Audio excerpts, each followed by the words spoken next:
La sécurité est un gage garanti par l'État congolais, selon une des dispositions de l'actuelle constitution du pays, tel n'est pas le cas à Kasangulu et dans tout le Congo central. Ces coins du pays souffrent d'une carence effective des dispositions sécuritaires.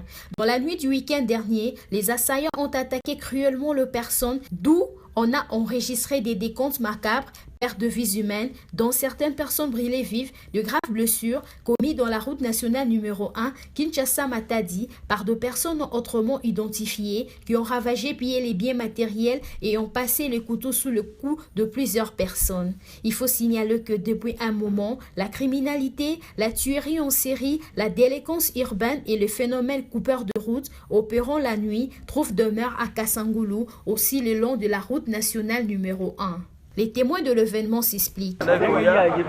C'était vers minuit, notre bus venait de Kisontou. En arrivant à Mingadi, nous avons rencontré soudain un groupe de brigands a pris d'assaut sur notre bus, pillant tout objet de valeur, notamment téléphone, argent, sac à main, causant la mort de quelques personnes et ont pris fuite dans la forêt. Il faut noter que l'insécurité et la criminalité ont refait surface à Kasangulu et revient sporadiquement dans toute la province du Congo central. Dernièrement, 4 personnes ont été sauvagement tuées dans les territoires de Songololo, dans la poste frontière de Lufu. Aussi, chaque nuit, les coupeurs de route dérangent la quiétude de voyageurs, d'où l'élu de Kasangulu, l'honorable Jean-Didier Massamba, se bat bec et ongle pour éradiquer ces phénomènes inhumains qui sèment l'insécurité effrayante non seulement pour la population de Kasangulu, aussi dans tout le Congo central. La situation est dramatique.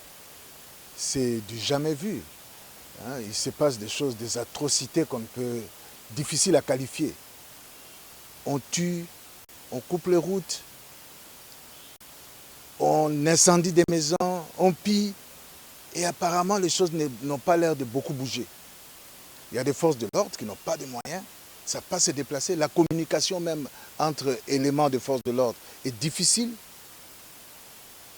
Pas de matériel. La population, une terreur qu'on ne peut pas définir. Il est difficile de concevoir. Je crois que vous verrez les images, vous avez dû voir les images.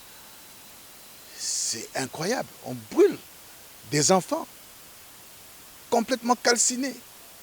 Mais c'est une atrocité inimaginable. Il faut que l'État bouge. En ma qualité de député, j'ai l'intention de porter cette voie un peu plus loin, notamment au niveau de l'Assemblée nationale, pour voir quelle stratégie qu'on pourrait mener pour qu'on arrive à mettre fin à cette situation dramatique qui ne fait que perdurer. Ça ne date pas d'aujourd'hui, ça fait plusieurs années, mais ça atteint un niveau incroyable ces jours-ci. Même le cortège du gouverneur a subi cette insécurité. Pas plus tard que ce matin, on nous annonçait encore pendant la nuit vers les 3 heures du matin. Aujourd'hui, il y a encore eu une ferme dans un village à Kingatoko qui a été pillée. Les malfrats continuent.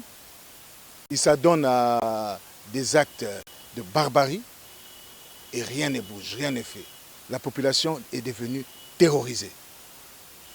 Il faudrait que le ministre de l'Intérieur puisse se pencher sérieusement sur ce cas de Kasangulu. Je sais que le gouverneur est en train de faire du mieux qu'il peut, mais nous devons lever notre voix très haut pour que les choses bougent et que tout...